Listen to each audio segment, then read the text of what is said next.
आनंदातो त्रिगुण तिन्ही ताळ महातिन्ही ताळाईच्या चरणी खेळतो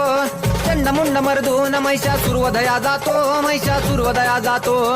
घालून पायास्थळी घालून चरणास्थळी केला आपला रहिवाशी आनंदी जय देवी